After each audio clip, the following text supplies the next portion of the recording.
Slot at the bottom. Here's Stroud looking for his crossing route. Stroud on the move. Stroud delivers. Picked off. Intercepted.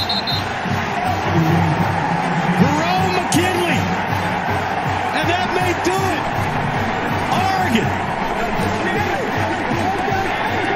Shocking the nation. Salut à tous, ici Damien et bienvenue sur The Free Agent pour notre hors-série spéciale Oregon Ducks. Je suis très heureux d'accueillir pour ce podcast Robin, le créateur et un des CM du groupe du Twitter Oregon Ducks France. Salut Robin. Salut Damien. Et Lucas, le cerveau derrière cette opération college football pour vous tenir informés après la fin de cette saison. Salut Lucas. Salut Damien, salut Robin. Alors sans plus attendre, on va se lancer. Je vais te laisser la parole Lucas pour parler de l'histoire des Ducks d'Oregon et de présenter un petit peu ce programme. Alors c'est ça, si je peux refaire une petite fiche d'identité juste avant pour essayer de mettre des bases un peu solides pour nos auditeurs. Donc Oregon, c'est un programme qui est paru en 1863, donc un très vieux programme. Donc évidemment dans l'état d'Oregon, plus précisément à Eugene, donc la ville où le campus est situé. Donc en palmarès, ils sont 2 fois finalistes, une fois sous l'appellation donc BCS Championship et une fois en tant que College Football Playoff. Et ils sont également 13 fois champions de conférence Pac-10 et Pac-12 parce que voilà, il y a une époque où la Pac-12 n'était que 10 équipes, ne représentait que 10 équipes. Ensuite, si je peux évoquer les rivalités notables, il y a évidemment les Washington Huskies qui sont vraiment les rivaux incontestables d'Oregon, et ainsi que évidemment Oregon State, donc les Beavers, qui sont également de très gros rivaux et un petit peu les petits frères d'Oregon, même si ils n'apprécieront pas trop que je les présente comme ça. Pour vous faire un petit check-up des joueurs qui sont passés par le campus de Jean. Donc il y a Marcus Mariota évidemment, le Heisman Trophy, le seul Heisman Trophy de l'histoire des Ducks. Justin Herbert évidemment, qui est depuis quelques années l'attraction numéro 1, on va dire, de la NFL. Penei Sewell qui a été drafté très haut durant la dernière draft. Il y a également le Garrett Blount qui avait fait un très bon passage du côté des Patriots, même si du côté d'Oregon il y a plus d'extra sportifs qui ressort de sa carrière que de sportifs sur le terrain. Anthony Thomas, DeForest Buckner, Troy Hill, Javion Holland, Harry Amstrad, Patrick Chung. Il y a plusieurs après joueurs qui n'ont pas forcément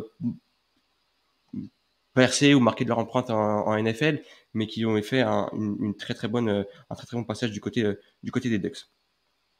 Et du coup, on va juste aborder un petit peu les traditions. On sait que les traditions sont très importantes en college football, et Oregon en a plusieurs.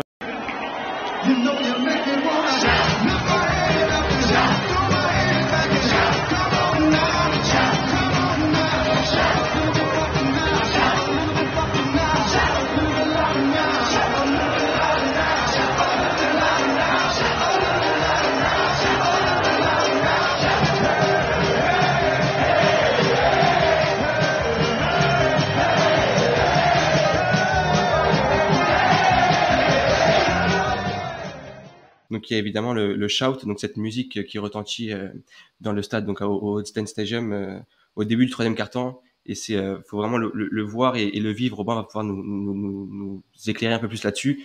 C'est une musique particulière d'Oregon où tous les fans et tout le staff, tous les joueurs dansent et chantent d'une seule voix, et c'est vraiment une énergie particulière et parmi les meilleurs du college football.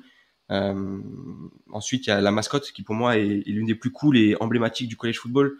Son entrée en Harley Davidson, suivie par tous les joueurs, je trouve ça à chaque fois incroyable et tellement prenant et entertainant, si je peux dire avec le mot anglais. Et puis voilà, il y a aussi le rapport particulier avec Nike, mais ça je vais laisser Robin un petit peu nous éclaircir là-dessus. Bah écoute, parfait pour les traditions. Franchement, je vais revenir très rapidement sur Shout. Donc Shout, c'est une musique en fait qui date ça il me semble que c'est depuis 2010 seulement qu'on l'utilise à la fin du 3e quart-temps. C'est une musique qui vient de Animal House, je crois. Donc c'est un film qui a été tourné dans l'Oregon, plus précisément à Eugene. Et c'est vraiment la tradition.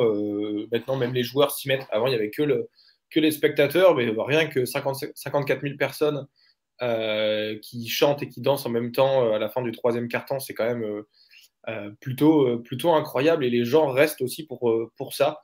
J'ai un souvenir, moi j'étais parti voir Oregon, Nevada. Ça a terminé à 77-7, donc il y avait, on va dire, je crois qu'il y avait 50-7 à la mi-temps. Et en fait, les gens sont restés jusqu'à la fin du troisième quart-temps pour faire ça. Et après, tout le monde est reparti, en fait, et puis personne dans les tribunes. Mais c'est vraiment un moment qui regroupe tous les supporters et maintenant les joueurs, depuis Troy Dye, qui était un des premiers joueurs vraiment à s'y mettre avec le public à la fin du troisième quart-temps, à chanter et danser sur le terrain de son côté. Euh, Maintenant, voilà, la flamme, elle a été reprise par des Noah Swell ou des joueurs comme ça emblématiques du programme, je dirais. Donc, c'est vraiment un moment qui est hyper cool maintenant et un peu. Il y a pas mal de gens qui nous envient ce moment, vraiment quand ça passe sur l'ESPN ou sur tous les comptes un peu réseaux sociaux on va dire, les overtime season ou des choses comme ça. C'est vraiment tout le monde est unanime pour dire que c'est une tradition qui est plutôt cool. Ensuite, en deuxième grande tradition, évidemment, tu en as parlé, c'est les uniformes. C'est un peu pourquoi Oregon est connu aujourd'hui dans le college football et globalement dans le monde du sport universitaire américain. C'est grâce aux uniformes. Donc, ça a commencé en 1995-96. Donc, dans cette saison-là, c'était le début d'une nouvelle ère, donc l'ère Bellotti, on en parlera plus tard. Mais c'est un partenariat qui a été signé avec Nike où en fait il fallait vendre du merchandising, donc des t-shirts, des maillots, etc. Et c'est compliqué dans la vie de tous les jours de porter du vert et du jaune pour aller au travail, pour aller même dans la rue. Même si on est américain et qu'on juge pas trop, c'est compliqué de porter du jaune et du vert. Et donc ils ont un peu shifté, ils ont fait des uniformes noir, gris, blanc. Et du coup, ils ont développé ça en merchandising à côté pour pouvoir porter des t-shirts dans la rue. Moi, par exemple, c'est mon petit porte-bonheur. À tous les entretiens, je mets une petite chemise Oregon qui est grise avec juste le petit logo Oregon qui est là. Et je peux la mettre, c'est un peu passe-partout.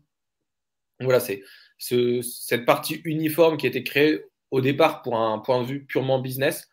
Ça en fait de devenir une marque nationale et même internationale, puisqu'on en parle en Europe.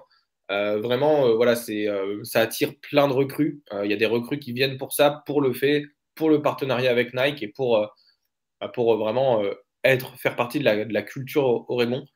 Surtout que, enfin voilà, l'Oregon, on arrive à faire de la compétition avec des programmes majeurs comme des Alabama, des Georgia au niveau du recrutement, juste parce qu'on a cette identité nationale d'être Oregon. Donc voilà, pour les traditions, je rajouterai une petite tradition qui est plutôt cool aussi. Donc c'est à la fin du premier quart-temps cette fois-ci, où il y a la musique Coming Home Oregon, du coup de Matt Kearney. Matt Kearney, c'est un chanteur américain qui vient d'Oregon, qui vient du lycée de South Eugene, et qui a du coup en fait composé cette musique sur le fait de revenir, d'accueillir entre guillemets tous les habitants d'Oregon à bras ouverts et quel que soit l'endroit où ils se trouvent, s'ils reviennent, voilà, ils seront accueillis à bras ouverts. Et c'est une chanson que tout le monde chante aussi également pendant le premier quart-temps. Ça a moins d'impact de shout puisque voilà, y a pas de danse à côté, il n'y a pas de grosse ambiance, c'est plutôt une musique un peu, j'aime pas comparer à ça, mais un peu comme le Connemara qu'on chanterait en France. Du coup, ouais, voilà, c'est quelque chose qui est aussi important pour le programme, sachant que voilà, il a été à l'université d'Oregon, il a été au lycée dans l'Oregon, donc c'est quand même assez emblématique. Puis voilà, en tradition, enfin, tu l'as très bien dit avec le duck qui arrive sur la pelouse en moto, enfin, c'est quand même assez incroyable. Donc voilà, je pense que tu as bien résumé l'identité d'Oregon en termes extra-sportifs et sportifs avec. Oui, puis j'en profite un petit peu avant de se lancer plus précisément dans l'histoire, pour un petit peu relancer la discussion qu'on avait avant le début du podcast. Oregon, voilà, tu peux nous en parler aussi bien mieux que moi, Robin, mais c'est un programme qui couvre tous les sports et notamment le sport féminin. Et du coup, j'en profite un petit peu pour parler de Oregon Ducks France, le compte Twitter. Donc, on a Robin là, qui est le créateur et un des CM du compte, mais vous êtes trois, comme tu me l'as dit, et vous couvrez tous les sports, puisque c'est un programme qui est multisport et qui investit très bien et très fort dans tous les sports. Bah, effectivement, c'est vrai qu'on est trois sur le compte. Donc, il y a Romain qui s'occupe plutôt des sports, du sport féminin, du basket féminin, qui était le deuxième à me rejoindre sur le compte. Et l'année dernière, il y a Kevin qui nous a rejoint, qui s'occupe, lui, du basket masculin, du volley féminin, un peu de soccer, le softball, enfin vraiment tous les sports. On couvre presque tous les sports, même l'athlétisme, donc qui a pas mal d'événements. Mais c'est vrai que, comme tu disais, Nike, ils investissent beaucoup en fait sur le campus d'Oregon pour donner des infrastructures qui sont les meilleures du pays en termes pour tous les sports. Par exemple, on a construit il y a l'année dernière un nouveau terrain d'athlétisme qui est du coup en fait le meilleur terrain. Enfin, les infrastructures, on passe ça. Des professionnels n'ont pas accès à ces infrastructures-là. Enfin, c'est quand même c'est le terrain, on va dire, d'athlétisme le plus, comment dire, le meilleur terrain d'athlétisme du monde. C'est pas pour rien qu'il y a les championnats du monde qui se passent ici. Enfin, il y a certains championnats du monde qui se passent là. Il y a toujours le meeting de Eugene, donc qui est quand même assez mythique. Hein. Il y a les Renaud Lavillenie, etc., qui adorent être dans ce stade. Surtout que maintenant, voilà, c'est un nouveau stade, nouvelles infrastructures intérieures aussi. Puis au niveau du basket, voilà, ça met pas mal d'argent sur le basket féminin aussi, sur le soccer féminin, encore une fois. Ouais, c'est vrai que Oregon investit vraiment beaucoup. On est toujours à la pointe de la technologie. Euh, Toutes les infrastructures possibles et inimaginables, on les a. Par exemple, il y a une machine pour customiser les chaussures où en fait il y en a trois dans le monde, un truc comme ça. Enfin, c'est quand même assez fabuleux de voir que l'argent de Nike en fait il passe aussi dans l'université et que du coup tout le monde en bénéficie, que ça soit pas uniquement le foot, mais vraiment tous les autres sports et c'est hyper intéressant à regarder les autres sports pour voir un peu la différence avec d'autres programmes. Ouais, c'est clair. C'est important d'avoir ça en tête et merci à toi, Robin, de nous en avoir fait part pour comprendre un petit peu l'aspect multisport, l'aspect vraiment global d'Oregon.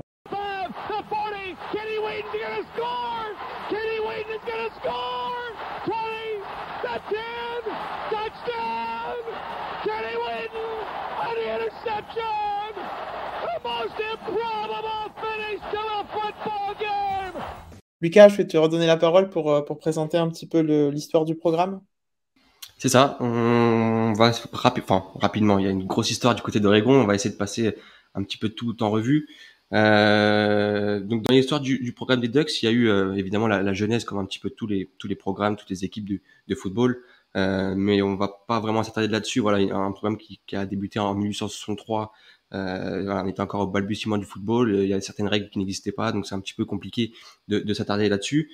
Je vais vous proposer de faire un bond jusqu'en 1995, une date très importante pour le programme d'Oregon. Donc Robin en a parlé, et donc c'est vraiment une année de transition pour le futur des Ducks. Donc Oregon en 95, il faisait pas vraiment partie encore du paysage du college football. C'était un programme qui avait un petit peu une réputation de perdant. Les attentes n'étaient pas forcément élevées. Et cette année, pour la dernière année du coach Rich Brooks, les Ducks participent au Rose Bowl, ce qui est un accomplissement et une prestation vraiment encourageante pour la suite. Malheureusement, ils vont s'incliner face à Penn State. Et donc va s'en suivre une passation de pouvoir avec le offensive coordinateur, donc Mike Bellocchi, qui restera à la tête d'Oregon de 95 jusqu'à 2008. Et donc voilà. Donc depuis ce Rose Bowl perdu et la prise de pouvoir de Bellocchi, l'histoire des Ducks ça va radicalement changer. Donc en 14 saisons sous Bellocchi, ils vont remporter 12 bowl games et finir une seule fois avec une fiche négative. Il me semble que c'était en 2004, si je dis pas de bêtises de tête, c'était ça. Et ils vont aussi remporter un Fiesta Bowl face à Colorado en 2002, qui est vraiment une performance, une très bonne performance pour être souligné. Durant cette période, ils ont également 2 titres de conférence. C'était pas une mince affaire à l'époque, avec notamment les très bonnes équipes qu'il y avait autour, et surtout le format de Pac-10, c'était pas 2 divisions, c'était vraiment une division un peu à l'instar de la Big 12 actuelle. Donc c'est à partir vraiment de 95 que le programme va changer. On va monter du coup jusqu'en 2007, une arrivée qui est presque passée inaperçue, mais qui va être d'un impact monumental, celle de Chip Kelly, donc en tant qu'offensive coordinateur. Son impact qui va être immédiat sur cette attaque d'Oregon et qui va en faire l'une des meilleures attaques du college football. Malgré des situations compliquées au poste de quarterback, c'est des attaques qui ont toujours très bien performé, très bien huilé, au scoring, au yard par match, etc. Donc jusqu'en 2009, Kelly va mener cette attaque à la perfection. Ça va aussi notamment aider les Ducks à monter jusqu'à la 10e place du top 25, et une victoire en bowl face à Oklahoma State qui était vraiment un accomplissement, un très très bon accomplissement pour l'époque. Donc à la fin de la saison, durant l'intersaison 2009, Kelly est promu au poste d'offensive coach, de head coach pardon, des Ducks, et pour sa première saison, il termine avec un bilan de 10-3 et une participation au Rose Bowl. Donc il s'est pas fait attendre pour les résultats. Donc un match qui va malheureusement perdre face à Ohio State, mais dans l'ensemble, la saison est vraiment une réussite, et il y a beaucoup d'espoir en cet homme-là, donc Chip Kelly, qui est vraiment l'un des coachs les plus importants de l'histoire d'Oregon, tout simplement. Mais il portera l'année d'après cette équipe des Ducks au BCS Championship, qui s'appelait comme ça à l'époque, face à une petite équipe. Je sais pas si vous connaissez, un Auburn mené par un Cam Newton, qui était absolument extraordinaire à cette époque-là. Une défaite cruelle au buzzer sur un field goal, défaite 22-19, et voilà. Donc cette année, c'était la première fois de leur histoire qu'ils montaient à la première place de les People durant la saison, et donc beaucoup d'espoir pour la suite. Donc après ça, un Rose Bowl remporté face à Wisconsin dans un match ultra spectaculaire que je conseille. Je sais qu'il est présent sur YouTube, donc vraiment allez le voir, face à Wisconsin, amené par un Russell Wilson, un jeune Russell Wilson qui déjà est exceptionnel. Donc vraiment voilà, une victoire en Rose Bowl qui fait du bien à tout le monde. Et donc voilà, donc ça monte le bilan à 4 participations en bowl majeur. Donc c'est 4 participations d'affilée en bowl majeur, pardon. Donc c'est une performance assez rare pour être soulignée, et une très très bonne performance. Une fois de plus, le département athlétique va faire confiance en interne. Donc ils vont promouvoir l'offensive coordinateur Mark Elfrich pour prendre la relève au poste de head coach. Donc Elfrich, pareil, pas eu vraiment de mal à s'adapter. Il connaissait bien la maison. Pour son premier poste, il termine avec seulement 2 défaites et une participation au Alamo Bowl. Mais surtout, il a fait de Marcus Mariota l'un des favoris au Heisman, qui gagnera l'année d'après. Donc Marcus Mariota, voilà, le seul, et je l'ai dit un petit peu au début, le seul et unique joueur d'Oregon à remporter cette distinction. Donc voilà, 2014, c'est la distinction pour Marcus Mariota, mais c'est aussi la saison de la finale du College Football Playoff. Mais avant ça, en demi-finale, il rencontre Florida State, et je crois que Robin a une relation particulière avec ce match-là. Je sais pas si tu peux nous en dire un peu plus. Yes, bah carrément, bah c'est un des premiers matchs que je suivais en direct. Enfin, moi j'ai connu le foot avec le Super Bowl 2012, il me semble, entre les Ravens et les 49ers. Une bonne nuit d'insomnie où du coup j'ai zappé sur W9, et j'ai regardé ce match qui m'a fait vraiment tomber amoureux de ce sport qui était pour moi incroyable. La saison de 2013-2014, en fait, je me renseigne sur le football américain universitaire un peu, mais je ne suis pas vraiment d'équipe. Et en 2014, je suis un peu des équipes, un peu comme aujourd'hui on suivrait, on regarde juste certains matchs, etc., sans équipe favorite. Et j'avais bien aimé Florida State, j'avais bien aimé Oregon. Et arrive ce fameux match, du coup, Florida State-Oregon. Et je me dis, voilà, on va regarder ce match-là, et ça va m'aider à choisir entre mon équipe favorite. Et là, Oregon explose Florida State, donc c'est 59-20, il me semble. C'est un des tout premiers matchs que j'ai regardé en direct, parce qu'avant, je regardais à 18h, 19h30, mais pas la nuit, donc là, c'était plutôt tard. 59-20, c'était vraiment un match dominé de A à Z, donc qui était plutôt incroyable. Et du coup, ouais, effectivement, j'ai une relation particulière avec ce match, puisque c'est un des premiers matchs qui m'a fait devenir vraiment fan des Ducks. J'aimais bien avant, mais là, c'était la transition en tant que die-hard fan depuis ce jour-là. Et c'est surtout Marcus Mariota, évidemment, qui fait des dingueries tout au long de la saison. J'avais regardé aussi le match contre Oregon State cette année-là, qui était un super match aussi.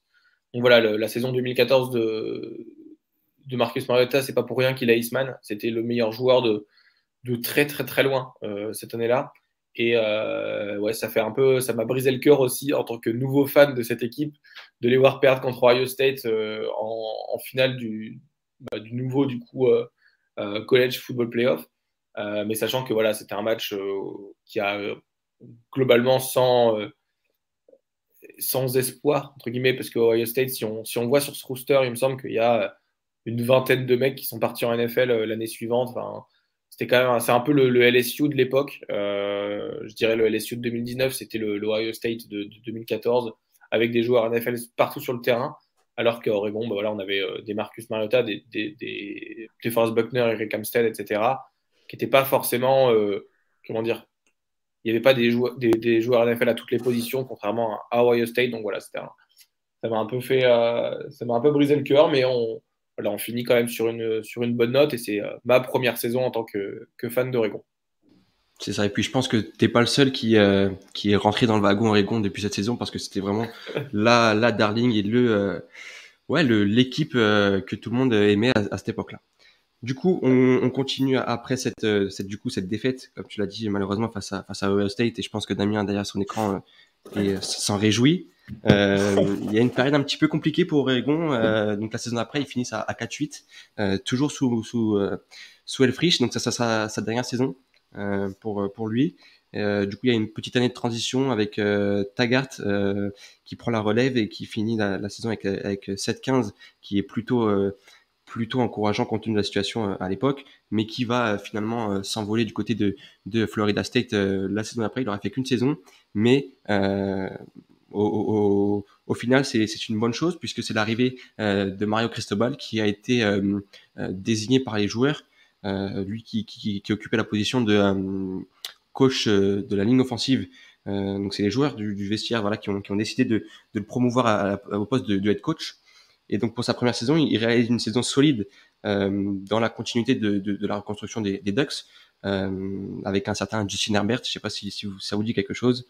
Donc les Ducks démarrent solidement, ils se classent dans le top 25, ce on l'attendait pas forcément cette année-là. Après, il y a eu une défaite cruelle, mais très encourageante face à Stanford. Moi, c'est un match qui m'a marqué. C'est le premier match, comme Robin, que j'ai regardé en direct et qui vraiment m'a fait accrocher à Justin Herbert, à Oregon, à tout ce qui tourne autour. Et cette défaite, voilà, moi j'ai commencé par regarder avec une défaite, malheureusement, mais très encourageant pour la suite, parce que la suite, il y a une victoire historique, et je pense que toute la fanbase d'Oregon se souvient de ce match-là. Une victoire face à Washington à la maison en overtime, alors qu'ils étaient classés 7e national.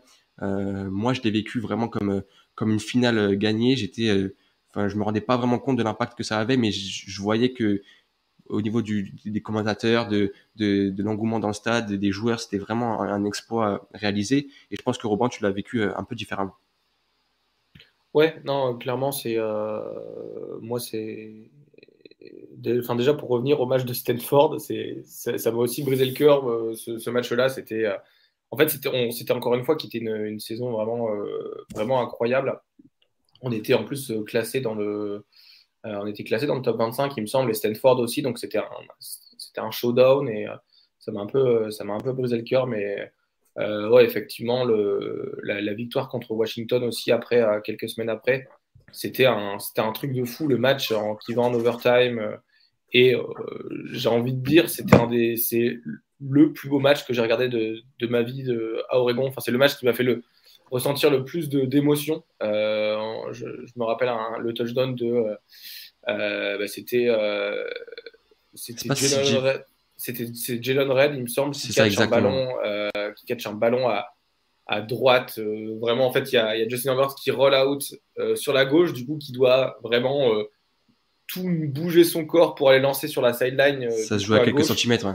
Et ça joue vraiment le pied qui tombe. Il y a des reviews pendant les 15-20 minutes et ça marque, du coup, pour aller en overtime. Enfin, c'était quand même un match de fou et enfin, tous les joueurs sont ressortis de ce match. Et aujourd'hui, les joueurs qui ont voilà, c'était la saison 2018 et les joueurs qui quittent le programme aujourd'hui parce qu'ils étaient freshmen à cette époque-là, ils disent tous que c'est le plus beau match de leur carrière.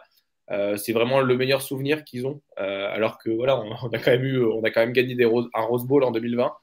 Je spoil un peu, mais effectivement, mais que beaucoup de joueurs disent que c'est le plus gros souvenir qu'ils ont parce que vraiment tous les fans sont allés sur le terrain. Après, moi c'était un truc de fou furieux. J'étais là dans mon lit au premier quart-temps. Au deuxième quart-temps, je suis là, je suis sur mon canapé. Troisième et quatrième, je suis debout et overtime, voilà, je suis parti. C'était un truc de fou. Enfin, c'était vraiment, moi aussi, un de mes plus beaux souvenirs avec le Rose Bowl 2020 et le Rose Bowl contre Florida State aussi. C'est clairement un de mes plus beaux souvenirs. Ouais. C'est ça. Et puis, on en parle souvent dans le podcast. On dit que les saisons ne se résument pas forcément à des victoires en bowl, à des victoires ou des participations en playoff. Des matchs comme ça pour des fanbases, ça résume totalement une saison et ça simplement ça fait passer d'une saison bonne à tout simplement extraordinaire et historique parce qu'on s'en souviendra de cette saison. Et donc voilà, c'est aussi pour montrer un petit peu comment le college football fonctionne. Ouais, je suis clairement d'accord avec toi. C'est vrai que en Oregon, on a un peu trois gros matchs par an. Le match contre Oregon State avec la grosse rivalité. Washington, qui est évidemment une grande rivalité.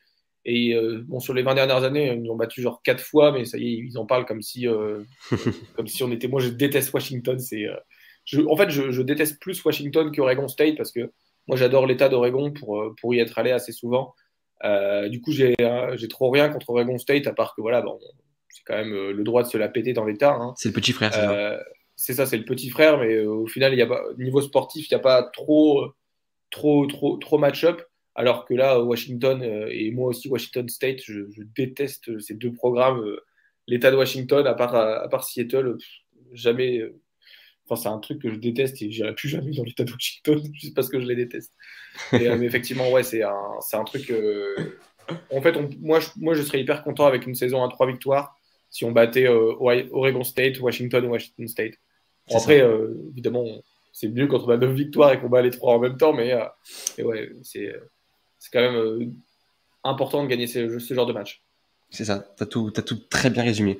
On continue du coup notre petite route. On arrive à la saison 2019 et c'est pour moi un accomplissement pour Cristobal et tous les cadres de ce vestiaire. Donc je pense à Travis Dye, donc le linebacker actuellement parti du côté des Minnesota Vikings, Javion Holland, Justin Herbert, Noah Sewell, Penny Sewell, pardon. On se confond avec les deux. Et puis surtout l'ensemble de la ligne offensive qui était vraiment le nerf de cette équipe et ce qui nous a fait, ce qui a fait notre force sur cette année-là. Énormément de cadres. Je pense à CJ Verdell et aussi. Je pense à Thomas Graham, le cornerback, et j'en passe. C'est pour moi un accomplissement et aussi une grosse déception. Il y a cette défaite face à Auburn en ouverture qui nous tue un peu les chances de play-off. Et donc ils remporteront le Pac-12 Championship face à Utah qui était classé numéro 5. Donc Oregon n'était absolument pas favori pour ce match-là. Ils remportent le Pac-12 Championship et le Rose Bowl face à Wisconsin, un match aussi totalement fou de Justin Herbert avec 3 touchdowns à la course, dont un de plus de 45-50 yards, il me semble. Donc voilà, c'est un match grandiose et une saison ils conclusent la saison à la 6e place, mais il y a un accomplissement, mais aussi un petit goût amer et des regrets parce que cette équipe aurait pu aller bien plus loin. Ouais, bah carrément. Là, cette année 2019, moi j'étais aux États-Unis pour le match contre Auburn. Du coup, j'étais pas au stade puisque c'était dans le Texas. Mais en fait, tout le monde dans l'Oregon, même dans le quartier où où j'étais pour regarder le match. On entendait les voisins être tout le monde était dehors à regarder sa télé vraiment. Et en fait, tout le monde était persuadé qu'on allait gagner ce match puisqu'on mène très rapidement. En fait, Auburn, pardon, mène seulement à 7 secondes de la fin sur un TD comme ça, mais bon, enfin voilà. Et tout le monde était persuadé qu'on allait gagner ce match. Et du coup, c'est un peu ouvrir une saison sur un match qu'on dit, OK, en fait, on est en train de le gagner ce match. C'est un match compliqué contre une équipe d'Auburn qui avait à l'époque les Cox sur la ligne défensive, qui avait vraiment des gros joueurs sur la ligne défensive. Et un peu, voilà, c'est de la SEC. Hein, donc, battre une équipe de SEC quand on est une équipe de Pac-12, c'est quand même un très bon accomplissement. Jusqu'à ce que voilà, on arrive un peu sur la fin et on perd avec quelques bêtises. Donc ça a vraiment donné un goût amer à la saison. Et moi, je dirais même plus, le goût amer, il est arrivé sur la défaite contre Arizona State. En fait, là, c'est là où on a vu la limitation de coaching de Mario Cristobal. On perd contre Arizona State parce que voilà, on essaye de courir et on fait course, passe en troisième tentative. Et du coup, ça donne aucun rythme à Justin Herbert. Et on le voit en NFL, en fait, quand il a du rythme, le mec est injouable. Et c'est limite un crime contre l'humanité d'avoir si peu utilisé Justin Herbert en universitaire. Il y avait des gens qui disaient qu'il ne méritait pas d'être numéro 6 de draft parce que à l'université, il n'y avait trop rien montré. Mais du coup, voilà, moi, le match contre Arizona State, c'est celui qui m'a vraiment laissé un goût amer sur la saison parce que si on avait bien coaché, il y avait moyen à 100% de gagner ce match-là. Et du coup, comme tu le dis, on était top 6. Il y avait moyen, ça perdait devant et on était en playoff. Donc c'est très. Moi, c'est un match qui m'a vraiment laissé le goût amer sur la saison plutôt que celui d'Auburn parce que c'est en fin de saison et on était déjà revenu aussi dans les classements. Voilà, ce match-là, bon, c'est le highlight de Jaden Daniels de sa carrière. Hein. Le mec balance des ballons pour Brandon Ayuk. Il fait que des fades pour Brandon Ayuk et il fait 300 yards sur le match. Mais ouais, effectivement, ça laisse un peu un goût amer ce match. Mais c'est un petit peu ce qui résume aussi ce programme-là, c'est le fait d'être capable du meilleur comme du pire, une très bonne prestation face à Auburn et après aller perdre un match un peu compliqué pour nous qui est à 4 heures du matin. Donc c'est un petit peu compliqué aussi là-dessus. Ouais, je suis d'accord. Et bon, au final, on termine quand même sur une victoire au Rose Bowl, comme tu le dis, avec un Justin Herbert incroyable qui redonne une note positive à cette saison 2019-2020. Mais ouais, c'est vraiment emblématique. Tu aurais pu en parler dans les traditions limite du fait que voilà, Oregon, ça peut gagner contre. On en parlera cette année, hein, mais ça peut gagner contre Ohio State et ça peut perdre contre Stanford. Voilà. Donc, on va revenir, on va en reparler. Oui. C'est un vrai problème et c'est limite une tradition. Donc ouais, on en reparlera à la saison 2021. Mais c'est comme ça. Hein. C'est Oregon, c'est comme ça, faut faire avec. Faut faire avec. Pour finir juste... Ouais, vas-y. Non, je veux dire ce match du Rose Bowl, c'est mon match préféré de college football et je suis pas fan d'Oregon. Ce match-là contre Wisconsin et je trouve vraiment extraordinaire. Justin Herbert, évidemment, il y est pour beaucoup, mais cette équipe de Wisconsin était très belle quand même hein, et elle était vraiment pas facile à bouger quoi et elle était vraiment très efficace. Donc c'est vrai que j'ai un souvenir vraiment doux de ce match et je l'adore. C'est mon match préféré. Ouais, je vais juste dire ça. Avec tout le cadre qu'il y a avec le coucher de soleil sur le Rose, c'est le Rose Bowl quoi. C'est toujours magnifique. C'est ça. Ouais, les casques et surtout comment dire, il y a une décision à la fin. Enfin sur est-ce qu'il n'y a pas d'interférence offensive. Enfin il y a plein de faits de jeu. Oregon se prend un retour de kick-off dès le début. Du coup on se dit ok vas-y en fait ça va être un match compliqué. Enfin voilà, c'est un match qui est super. D'ailleurs, il me semble qu'il est en full version sur YouTube. Donc, n'hésitez pas à aller le revoir parce que voilà, c'est Justin Herbert en universitaire. C'est un match où il court mieux qu'il passe. Et même Wisconsin joue très bien. Enfin, il y a des faits de jeu avec des fumbles de Jonathan Taylor, qui est aujourd'hui le leader en rushing yard de la NFL. Donc voilà, comme le disait Damien, il y avait une sacrée équipe de Wisconsin en face avec pas mal de joueurs NFL. Et on a su tenir tête et gagner 28-29 dans un match de fou furieux. Donc, je suis d'accord avec Damien sur le fait que c'est un des top matchs que j'ai regardé de ma vie.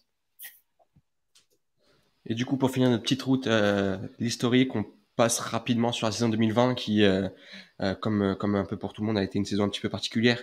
un calendrier décimé et réduit à 6 matchs, il me semble. Beaucoup de joueurs qui ont opt-out, mais les Ducks qui remportent tout de même le Pac-12 Championship, bien qu'ils n'auraient même pas dû y participer, parce que quand on a dû faire les comptes à la fin de saison, on est classé deuxième. Malheureusement, il y a une équipe qui ne peut pas participer pour cas de Covid. On se retrouve propulsé en finale du Pac-12, mais une victoire, voilà, qui restera comme une victoire pour Cristobal et tout le groupe, même si on n'aura peut-être pas dû y participer. Je pense qu'on peut attaquer la saison 2021. Romain, je te laisse présenter un petit peu les attentes qu'il y avait au début de saison, ce que tu attendais, etc., etc. Et ben, comme tu le dis, on sort d'une saison 2020. Pour la saison 2021, on sort d'une saison où on est champion de Pac-12. Donc, on a été champion de Pac-12 en 2019, 2020. Et du coup, c'était parti pour être le three-peat, gagner trois fois la conférence. Donc, c'est pour nous censé être une saison qui va être une saison de transition. Enfin, c'est pas une saison de transition, justement. La saison 2020, c'était plutôt de la transition. On avait un nouveau quarterback. Après 4 ans de Justin Herbert, on avait Tyler Shough, qui a transfert à la fin de l'année de 2020 pour aller à Texas Tech, il me semble. Du coup, on savait que ça allait être Anthony Brown le starter. On avait pas mal de freshmen derrière au poste de QB. Donc, je vous passe les noms, mais les Jay Butterfield, Ty Thompson, etc., qui sont des joueurs qui étaient freshmen. Du coup, on se disait peut-être, est-ce que cette saison, on l'a fait vraiment en transition? Parce qu'on est une équipe très, très jeune.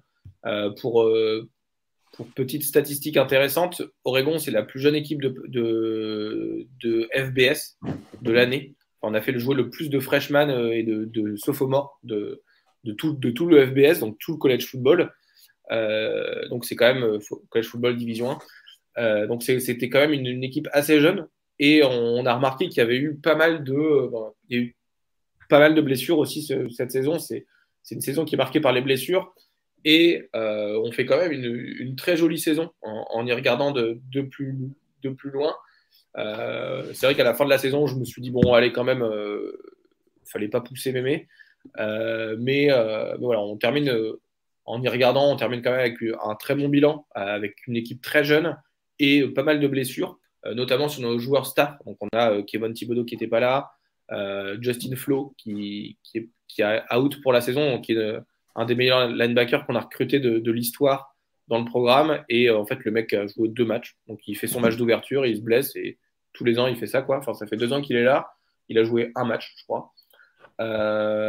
Donc voilà, c'était une saison marquée par les blessures, mais aussi marquée par des sacrées victoires. Je vais peut-être laisser Damien en parler, mais cette victoire contre Ohio State, c'est vraiment une victoire signature pour le programme. Déjà, c'est une revanche parce qu'on n'avait jamais gagné contre Ohio State. On était à 0 victoire, 9 défaites. Et donc, c'est Ohio State en semaine 2, donc très, très en début de saison, où il y a plein de blessés. Donc, Kevin Thibodeau n'est pas là puisqu'il est blessé à la première semaine. Justin Flo, pareil, il n'est pas là. Donc, censés être nos 2 meilleurs joueurs défensifs se blessent. On va jouer avec du coup très, très fin au niveau du corps de linebacker. On a quelques joueurs en attaque qui se blessent aussi. Voilà, c'était pas le match qu'on était censé gagner. Moi, je me suis dit, pour être honnête, avant ce début de match, je me disais, bah, allez, ça va être le pugilat. On n'a pas Kevin Thibodeau et Justin Flo. On va avoir Noah Swell en défense qui va devoir faire tous les plaquages et le reste, voilà, c'était un peu catastrophique. Et j'ai eu de l'espoir très rapidement dans le match. Et je le regardais avec mon père. Et mon père, il me dit, vous allez gagner 38. Et il me donne le score exact. Je crois que c'était 38-31. Et il me donne le score exact. Vraiment, en premier quart-temps, on marque le premier TD. Et il me dit, t'inquiète, vous allez gagner 38-31. Et c'est le score final. Et quand il m'a dit le score, je me suis dit, ouais, t'as raison, vas-y. Et j'y ai cru. Et voilà, c'était vraiment un des plus beaux moments dans le programme d'Oregon aussi, de battre l'équipe, de prendre sa revanche sur 2014 en quelque sorte, et aussi de passer sur une équipe qui était censée être meilleure que nous, qui venait d'être dans les playoffs l'année dernière.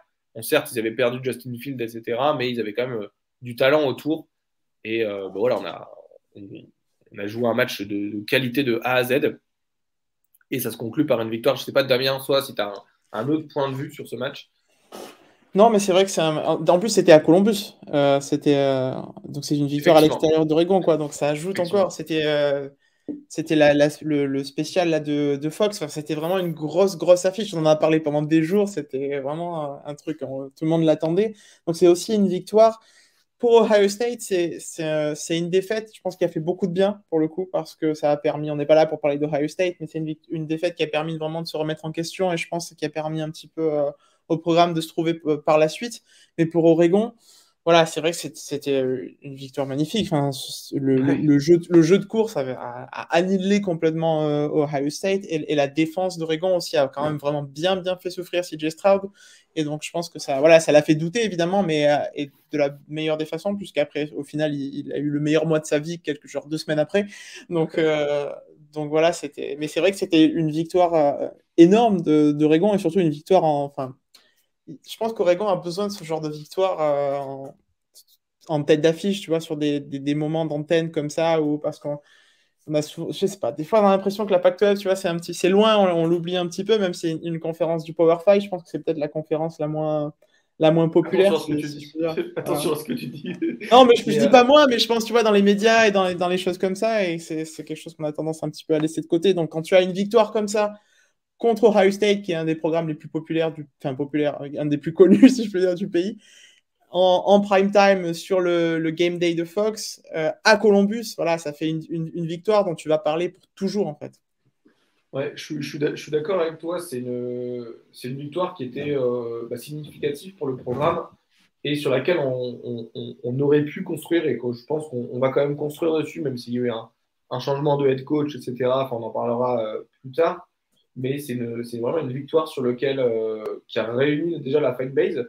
Et au-delà de ça, au-delà de la fanbase, vraiment, d'avoir marqué un précédent pour l'équipe. J'ai ce... En fait, c'était vraiment une victoire d'équipe quand on dit next man up. Enfin, du coup, quand il y a un blessé, voilà, c'est le prochain homme et voilà, il est obligé de performer. Bah, là, c'était vraiment le cas. Il y a eu pas mal de blessés, même pendant le match.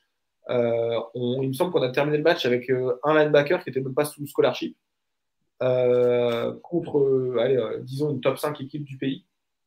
Voilà, moi, c'est un match que j'ai particulièrement apprécié côté défense. Au-delà de l'attaque, on savait qu'il y avait pas mal de running backs qui pourraient être bons. Enfin, Giverdale, il fait du 300 yards sur le match. Et la ligne qui a été incroyable aussi. Mais moi, c'est la défense qui m'a le plus impressionné. C'est un truc de fou. Et je le disais à mon père qui était juste à côté de moi, qui était en fait, dès qu'il y a un joueur d'Ohio State qui a la balle et qu'on sait que c'est lui qui a la balle, il y a 4-5 mecs d'Oregon qui vont sur le porteur du ballon et qui vont jeter dans les genoux et qui donnent vraiment leur vie pour ce match. Et ça m'a fait très plaisir de voir ça, puisque on pourrait en parler également dans les traditions, mais il y a souvent un manque d'énergie, un manque d'engagement chez Oregon. Ou quand on joue par exemple des petits programmes, on se fait peur parce que soit on se dit qu'on a déjà gagné, soit on n'a pas trop envie d'être là, on n'a pas envie de jouer. Et là, c'était vraiment un match qui m'a impressionné sur le point de vue défensif, où 3-4 joueurs sur le porteur du ballon, un peu comme, c'est une comparaison un peu foireuse, hein, mais je ne sais pas si vous avez vu le film Invictus qui parle de Nelson Mandela, où en fait, pendant la finale entre l'Afrique du Sud et Nouvelle-Zélande, voilà, les Sud-Africains, ils se mettent coûte que coûte pour arrêter les Néo-Zélandais. Et voilà, c'est maintenant ou jamais, et on fait ça. Et ça m'a vraiment fait penser à ce film voilà, il n'y a pas d'être meilleur que nous, c'est qui en veut le plus, et c'est nous qui en avons le plus. Ouais, c'est vrai, je l'ai ressenti un petit peu comme ça aussi, comme le petit pousset qui venait combattre l'ogre Ohio State. Pour tout vous dire, moi j'y croyais pas, même pendant le match, arrivé au 3e, 4e, je me suis dit on va faire un spécial, on va se liquifier et on va laisser les Buckeyes passer devant. Et puis pas du tout, il y a eu ce très très bon travail, tu l'as dit, de la défense qui a été extraordinaire. Noah Sewell qui m'a impressionné, et je pense qu'il a explosé vraiment aux yeux de tout le monde sur la plus belle des scènes, hein, sur le match en prime time de Fox le samedi après-midi, en fin d'après-midi. Un match fou. Il stoppe des 4e tentatives, il me semble par 2 fois, des gros plaquages. Là, il m'a vraiment impressionné. Et puis ouais, enfin, il n'y a pas vraiment d'hommes à ressortir de ce match-là. Je pense qu'ils ont tous fait un travail exceptionnel. Et et voilà, après, il y a eu ce très bon travail aussi de la ligne offensive. Enfin, tout a été parfait et on a réalisé le match parfait pour battre une plus grosse équipe que nous, tout simplement. Et donc, moi, je l'ai ressenti, je l'ai vécu vraiment comme un exploit et j'étais archi content. J'avais des émotions. Voilà, c'était battre Ohio State. Pour moi, c'était vraiment partie c'était presque de l'ordre de l'impossible, tout simplement. Et l'interception finale, moi j'ai cru qu'elle allait mettre fin à la carrière de CJ Stroud. Je veux dire, ça le détruit Son complètement dans match ce est match, compliqué. Ouais. Son match est Ah vraiment compliqué ouais. et on sort de ce match en relançant limite, du côté des médias. Je sais pas la vie dans la coaching room d'Ohio State, mais en relançant la position, quoi. On savait pas s'il allait restarter le prochain match, s'il était prêt. Donc c'était vraiment impressionnant. Complètement, même dans la fanbase, je pense qu'il y a bon, les gens vont trop vite comme d'habitude, c'est toujours pareil, mais voilà après ce match et d'ailleurs il est blessé après ce match, donc il y a d'autres starters et enfin moi je me suis même posé la question, est-ce que c'est pas juste pour le laisser un petit peu de côté quelques temps pour qu'il revienne mieux et au final c'est ce qui s'est passé quoi, mais ça a failli faire beaucoup de mal au programme, au final pas du tout, mais ça a failli faire beaucoup de mal au programme parce que la prestation d'Oregon est totale quoi, c'est vraiment le football parfait quoi. Ouais, je suis totalement d'accord. C'est un match sur lequel CJ Stroud, en fait, enfin, même moi, je voyais CJ Stroud être là et je me dis, bah, en fait, il a pas l'étoffe pour être quarterback à Ohio Ouais, State. c'est ça. Et à la fin de ce match, je me suis dit, bah, pourquoi il tente pas Quinn Ewers ou un autre gars? Et bah, ça m'a fait mentir hein, quand on voit ce qu'il fait contre Michigan State, ce qu'il fait contre Utah. Enfin voilà, c'est quand même un truc de fou d'avoir eu cette qualité défensive face à une équipe qui était certes jeune au poste de QB, mais qui avait leur top receveur, leur top running back. Il y avait tout le monde de présence, sauf CJ Stroud qui était assez jeune. Mais sinon, c'était l'équipe voilà, qui a battu Michigan State, qui a battu des vraies équipes en Big Ten. Ouais, en Big Ten. Donc voilà, c'était impressionnant cette victoire. On a construit cette saison, entre guillemets, sous le coup d'être numéro 3 et bah, grâce à ça, en fait. Après, Ouais, c'est voilà. ça. Et puis juste pour revenir un petit peu sur le match, il y avait aussi le fait que, au niveau des postes de cornerback, on était extrêmement jeunes. Il me semble qu'on était que des freshmen face au trident Chris Olave, Jackson Smith-Njigba et Garrett Wilson. C'était vraiment pas gagné d'avance sur ce plan-là aussi. Donc, ouais, il y a tout qui a fait que cette victoire était exceptionnelle. Et après, tu l'as dit, Robin, cette victoire nous a donné un petit peu cette réputation de nouveaux favoris, j'ai envie de dire, voilà, maintenant à nous de prouver sur les matchs qui restent, et ça nous a un petit peu porté préjudice parce que il me semble que c'est 2 matchs après qu'on rencontre Stanford, et c'est là que le drame, j'ai envie de dire, intervient, où moi j'ai vraiment mal vécu cette défaite, et je pense que tu pourras donner un point de vue qui est similaire un peu au mien. Vraiment une défaite type Oregon, avec des erreurs de play call, même si c'est vrai que sur ce match-là, on n'avait pas Joe Morel qui n'était pas là, qui était malade, des erreurs de play call offensif, des erreurs de call arbitral, du corps arbitral qui nous a vraiment coûté le match et qui nous a peut-être certainement coûté la saison, parce qu'après, les matchs d'après n'avaient pas du tout la même saveur, et on se disait que la saison était peut-être finie sur le plan national, et qu'on n'avait plus que la Pac-12 entre guillemets à jouer. Bah, je suis absolument d'accord avec toi. Le match de Stanford, moi Stanford, ça me brise toujours le cœur de regarder Oregon Stanford parce que voilà Stanford, enfin on en parlait dans la saison 2017 ou 2018 ou c'est 2018 pardon, où Stanford en fait on perd à la dernière seconde, enfin on perd sur des calls douteux des arbitres aussi. Je sais pas si tu t'en souviens, mais il y a CJ Verdell qui rentre en end zone, mais sur le pylon, et il fait fumble et du coup c'est marqué comme safety ou quelque chose pas safety pardon, comme Touchback, ouais. touchback, et en fait c'est la même action de l'autre côté pour Stanford, sauf que eux c'était donc voilà, c'était des décisions un peu compliquées en termes arbitrales. Stanford en 2018 pardon, et voilà, ça change jamais hein, de toute façon les arbitres de Pac-12, désolé je commence un peu à m'énerver, faut que je redescende, mais les arbitres de Pac-12 c'est catastrophique. Et la défaite contre Stanford, moi, je la mets à 80% contre les arbitres. Le dernier drive, on les arrête 4 fois dans le dernier drive. Et en fait, 4 pénalités, dont une où l'arbitre a son flag dans la main avant le début du jeu. ce qui n'arrive jamais. Quand moi, je suis arbitre en France, et dans toutes les formations, on nous dit non, tu ne gardes pas ton sifflet à la bouche, ni ton flag à la main. Et c'est pour une bonne raison, c'est parce qu'en fait, voilà, si on a son flag dans la main, et ben, on est plus tenté de le jeter. Et là, il y a l'arbitre qui a vraiment son flag dans la main. Si vous regardez la quatrième tentative qu'on arrête, donc quatrième tentative à 0 secondes, 7 points d'avance. Même pas, je crois que c'est 8 points, c'est 8 points d'avance. C'est ça, ouais. Ils font, du coup, il y a pénalité pour passe interférence défensive, alors que c'est le mec de Stanford qui pousse Michael Wright, il me semble. Ouais, et mon père, qui connaît rien vraiment, enfin, il regarde le foot, mais il n'est pas fort dans les règles, il me dit oui, mais c'est le blanc qui pousse. En fait, il voit le flag et il applaudit parce qu'il pense que c'est le blanc qui pousse. Enfin, c'est le mec de Stanford qui pousse. Et moi, je lui dis, bah ouais, de toute façon, tranquille, c'est gagné. Et en fait, non, il se trouve que c'est les autres. Et ensuite, il y a des trucs. C'est ça, il y a eu aussi, je sais pas si tu te souviens, il y avait un false start de la ligne offensive de Stanford. L'arbitre, on le voit à l'image, est sur le point de jeter le flag, mais hésitation, je sais pas, il sort pas du tout.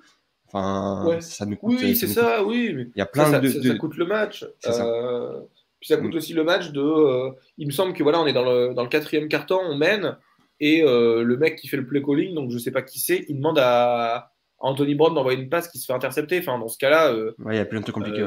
Fait tourner le temps. Enfin, c'est vrai que, allez, je mets 80% sur les arbitres et 20% sur Oregon, et je donne 0 crédit à Stanford. Enfin, voilà, moi, Stanford, c'est un programme que j'aime pas du tout. Je trouve que voilà, c'est surcoté au possible et qu'il devrait se contenter d'être une école. Voilà, va au MIT à Stanford pour apprendre tes cours. Tu vas pas faire du foot.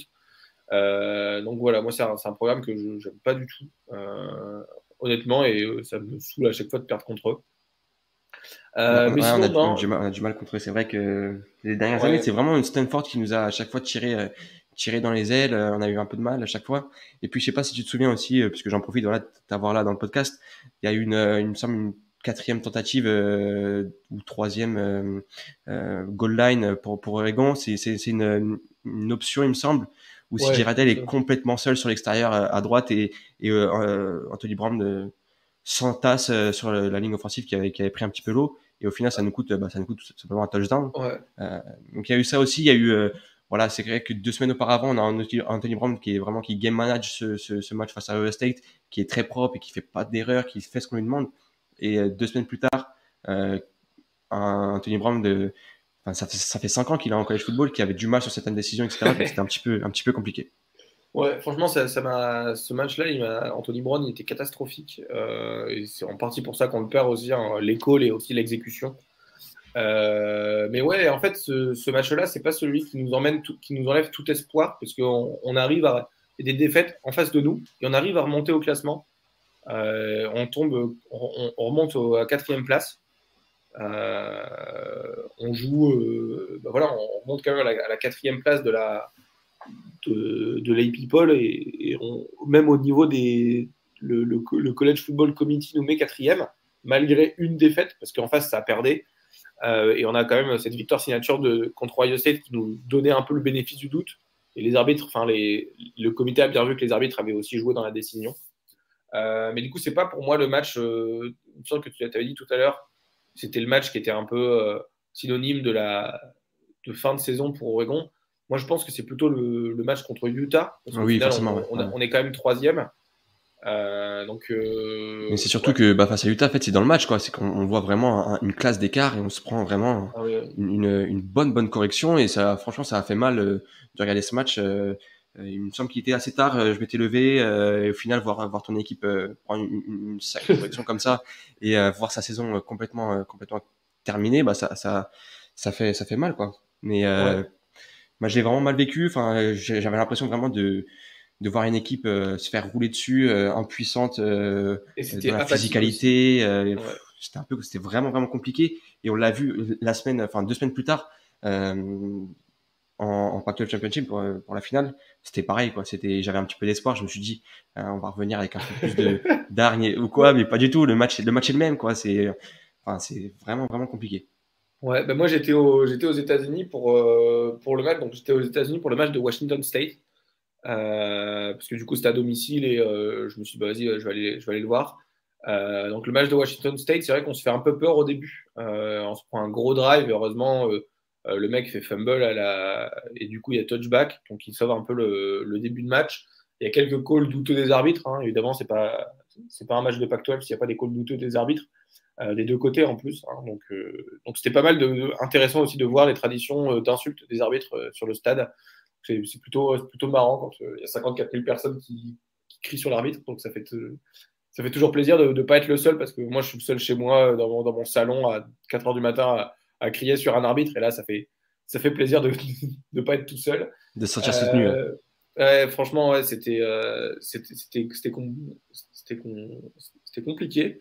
Et la semaine d'après, du coup, on joue Utah. Et moi, je me suis dit, OK, Utah, c'est le match à pas perdre, parce qu'Oregon State, je me disais, ouais, on va quand même le gagner, ce match-là. Mais c'est le match à pas perdre. Donc, vas-y, ça sera parfait. On va jouer Utah. Gros match en prévision, parce que c'est top 15, il me semble. Ouais, il me top semble 15, donc ça, ouais. avec deux grosses victoires donc, face à Ohio State et Utah, ça aurait été tout simplement indéniable de nous voir en playoff, quoi. C'est ça. C'était un ticket pour les playoffs, ce match. C'était le ticket pour les playoffs, et au-delà de ça, c'était aussi notre ticket pour. Il y aurait quand même eu la finale de Pac-12, mais c'était aussi notre ticket psychologique sur la finale de Pac-12, de dire voilà, on a déjà battu Utah une fois, même si, voilà, je me suis dit c'est le match crucial de la saison, sauf que je devais prendre l'avion pour rentrer en France, et du coup je me dis je vais le regarder en replay, sauf que ESPN Player, évidemment, quand je le regarde en replay, j'arrive vraiment à la seconde où j'atterris, j'enlève le mode avion, je regarde tout ça. Et en fait, ils affichent le score ils ont affiché le score sur la barre de recherche. Du coup, j'ai vu direct en fait le score de Oregon-Utah, et je me suis dit mais qu'est-ce qui s'est passé pour prendre 38-7 alors qu'on était une bonne équipe, et Utah certes. Et en regardant le match, on voit que c'est catastrophique. Il y a en première mi-temps, il y a quelques calls d'Oregon qui sont faits par Mario Cristobal et le coaching staff. Où tu te dis en fait là, tu vois, si ce jeu avait été, si on avait marqué sur le jeu, si on avait marqué le field goal, on n'en serait pas au même endroit.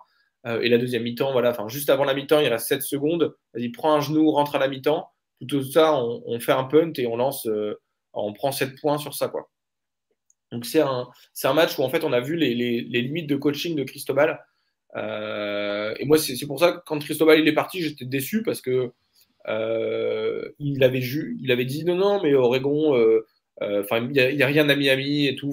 On en parlera après, mais j'ai vu un peu ça comme un coup de poignard dans le dos. Et au final, en ayant un peu de recul, je me dis bah, vas-y, de toute façon, c'est bien qu'il parte, parce qu'il y avait des limitations dans certains matchs, et de faire table rase un peu. Donc voilà, c'est vrai que Utah, comme tu l'as dit, hein, on prend 38-7, et 2 semaines plus tard, on reprend 38-7. Qui sont la même physionomie de match, hein. On rate des field goals, on prend des interceptions à la dernière seconde. Non, c'est deux matchs. Utah nous a, ils ont cassé tous les espoirs, et encore plus parce que le coach il est parti. Peut-être que si on avait été en playoff, Cristobal il serait pas parti. On ne sait pas. Moi, je pense que Utah a fait une très belle saison, honnêtement, et il méritait de gagner. Sur le match, on le voit, on est apathique. Il n'y a pas d'ambiance sur la sideline. Quand il y a un gros plaquage, et tout le monde s'en fout un peu, on se relève et voilà, on va se remettre dans le huddle. Alors que du côté de Utah, il y a de l'énergie sur la sideline, tout le monde encourage. Il y avait vraiment une grosse différence d'envie sur le terrain. Et c'est pas de talent, parce qu'en fait, le Oregon a plus de talent que Utah. Vraiment, c'est de coaching, d'envie et de l'exécution de jeu aussi, parce qu'on voit que Utah fait des exécutions parfaites de jeu, même s'ils sont moins talentueux, et encore, ils ont quand même pas mal de talent. Ils ont été plus forts, il n'y a pas à dire. Ouais, vas-y, vrai. Je pense qu'on peut. Je sais pas si tu te souviens. Ouais, non, on va continuer un petit peu sur ce match. Je vais donner la parole à Damien, parce que on avait fait cette preview en podcast de ce match-là. Et donc moi, j'étais un petit peu chauvin, peut-être pas chauvin, mais j'avais un petit peu ses œillères, et je voyais les Ducks remporter ce match-là, et je comprenais pas vraiment Il me semble que l'ESPN donnait Utah favori, le match prédicteur de 60% de chances de victoire de Utah. Je comprenais pas trop. On en avait débattu avec Damien, et Damien lui aussi, mais il voyait vraiment cette équipe d'Utah revenir en force dans cette saison. Et il prévoyait un petit peu que un match compliqué face à Oregon, et je voulais juste avoir son point de vue du coup sur ce match-là et sur l'impact de la saison, quoi. Ouais, c'est clair, ça sentait un petit peu le piège pour Oregon. C'est vrai que pour le coup, je le voyais pas, j'avais pas, disons, l'aspect fan d'Oregon, du coup. Mais c'est vrai que toi aussi, enfin, on en avait parlé en disant c'est quand même un upset potentiel. On s'était dit, cette équipe d'Utah revenait très très fort. Et d'ailleurs, ils ont failli gagner le Rose Bowl, quoi. Je dirais, ils ont fait jeu égal avec Ohio State. Si Ohio State sort pas un match offensif hors norme, il gagne le Rose Bowl. Je veux dire, Utah, cette année, vraiment, c'est vrai que ça a été un programme qui a pas volé sa place et qui aurait même pu, je pense, me mettre encore plus haut, quoi, qui a été vraiment très, très, très bon hein, en fin de saison, notamment. C'est vrai qu'ils ont eu un début de saison compliqué, puisqu'ils commencent avec une défaite contre BYU, si je me souviens bien, on dirait que ça va tuer leur saison et c'est cette défaite impossible contre le voisin de l'Utah. Ma famille a vécu à Salt Lake City et donc c'est vrai que je connais vraiment très très très bien ce programme de Utah. Et donc, c'est vrai que quand j'ai vu cette défaite contre BYU, voilà, ça commence très très mal. C'est déjà fini en fait pour Utah, parce que quand tu commences en perdant ta saison en perdant contre BYU, c'est une catastrophe. Et au final, ils sont revenus avec une force incroyable, avec un jeu au sol, une défense, et vraiment une espèce de programme très difficile à bouger hein, en fin de saison. Et Oregon, on a fait les frais, et pas qu'un peu, quoi, et presque 2 fois d'affilée, comme tu l'as dit, quoi. Et c'est vrai qu'on n'a pas vu Oregon pendant ces matchs-là, et ça a tué un petit peu cette saison qui aurait pu être plus belle pour Oregon, quoi. C'est ça. Du coup, si on devrait prendre, je pense qu'on les a bien résumés, les points les plus marquants. Moi, j'avais noté la victoire face à Iowa State et les 2 défaites, même 3 défaites face à Stanford et 2 fois face à Utah. Et ensuite, on va en parler rapidement, mais c'est le départ de Cristobal et tout ce qui s'ensuit. C'est vraiment l'un des points les plus marquants de cette saison 2021. Du coup, si on entame la saison 2022, pour se projeter un petit peu sur la saison 2022, je vais laisser Robin un peu parler de cette situation sur le coaching staff et sur les joueurs et tout ce qui s'ensuit d'un départ d'un head coach. On sait que l'Oklahoma en fait aussi les frais en ce moment, mais à Oregon, c'est un petit peu plus compliqué. Effectivement, la saison déjà se termine avec un bowl game contre Oklahoma où on perd 44-31 ou un truc comme ça. Enfin, c'est quand même assez anecdotique puisqu'on a pas mal d'opt-out, des gens qui partent à la draft. On a des cas de Covid, on a aussi des coachs qui sont partis tout simplement, et puis des transferts. Micah Pittman qui était déjà parti, le receveur qui était déjà parti. Pour raison parce qu'il touchait pas il touchait pas la balle en tant que receveur, qui était parti en milieu de saison après le match contre Washington State. On a aussi, on avait pas mal de transferts, plus voilà, les joueurs qui partent à la draft. Donc c'était un match, allez, anecdotique. Pour vous dire, j'ai même pas regardé le match en direct, je l'ai regardé en replay le lendemain parce que de toute façon, c'était un match où j'avais pas vraiment d'espoir. J'arrivais avec aucune attente. C'était un des premiers matchs depuis assez longtemps où je me disais, voilà, qu'on gagne ou qu'on perd, c'est la même chose pour moi. On arrive du coup à la fin de la saison, mais le départ de Cristobal, il fait un peu le coup de poignard dans le dos, entre guillemets, parce que Cristobal, c'est un coach, c'est un recrutement d'interne, donc c'est les joueurs qui avaient poussé pour que ça soit lui qui soit le head coach, c'était le coach de la ligne offensive. Donc voilà, c'est l'histoire d'Oregon, c'est vraiment des recrutements d'internes. Tout à l'heure, Lucas, il a fait un petit parallèle sur tous les coachs depuis Mac Bellotti. Quand on fait l'histoire, entre guillemets, des ères de coaching, on a Rich Bruce qui fait 77-94 et qui recrute en fait son coordinateur offensif, Mike Bellotti. Mike Bellotti, pareil, en 2008, qui arrête pour être athletic directeur d'Oregon et qui laisse Chip Kelly, qui était déjà coordinateur offensif. Donc, encore une fois, c'est du recrutement d'interne. Michael Fritsch, pareil, c'est du recrutement d'interne. On arrive à Willie Taggart, qui est du recrutement externe. Et en fait, il part du programme au bout d'un an parce que son rêve, c'est d'aller à Florida State. Ensuite, il y a Mario Cristobal, qui était coach de ligne offensive, donc qui a été voté par les joueurs et que les joueurs ont fait pression sur le coaching staff pour rester, pour que ce soit lui qui soit coach. Donc voilà, encore une fois, c'est de l'interne. Et on se disait, vraiment, voilà, il doit avoir une relation spéciale avec le programme. Et en fait, voilà, il se trouve que pas du tout. Il a eu l'opportunité d'aller à Miami, qui est son alma mater, hein, donc son ancienne université, où il a joué. Donc voilà, il voulait un peu revenir aux sources. Et je lui en veux pas, entre guillemets, de dire Moi, Miami, c'est mon job de rêve, autant que j'y aille, quoi. Surtout que la qualité de vie à Miami, elle est certainement meilleure, etc.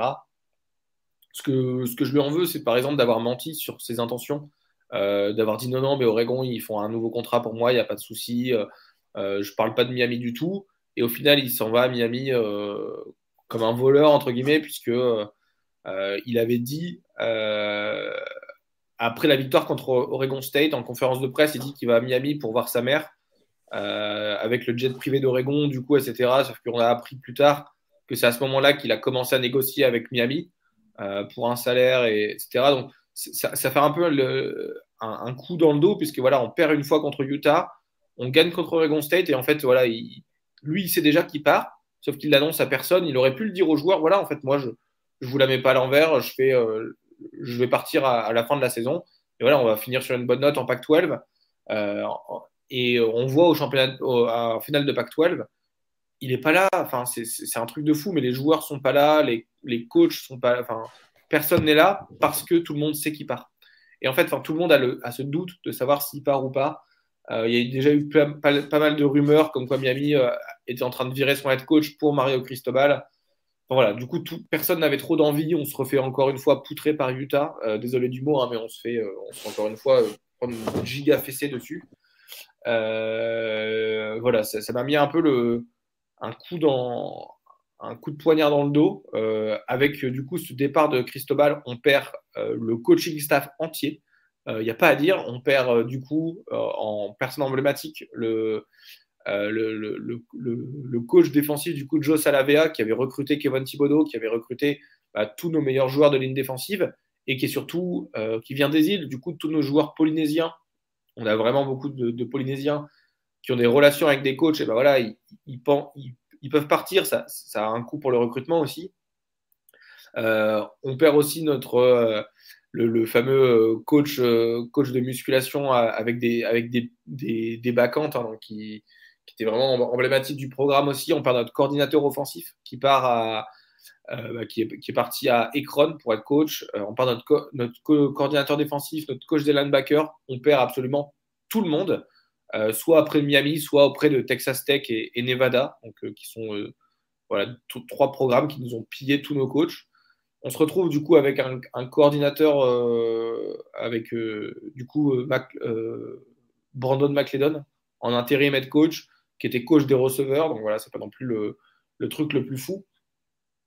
On fait un recrutement sur Dan Lanning, donc, qui est le coordinateur défensif de Georgia. Je suppose que vous avez tous regardé la finale du championnat national, hein, donc la finale des college football, qui était vraiment incroyable. Enfin, la défense de Georgia, je veux bien que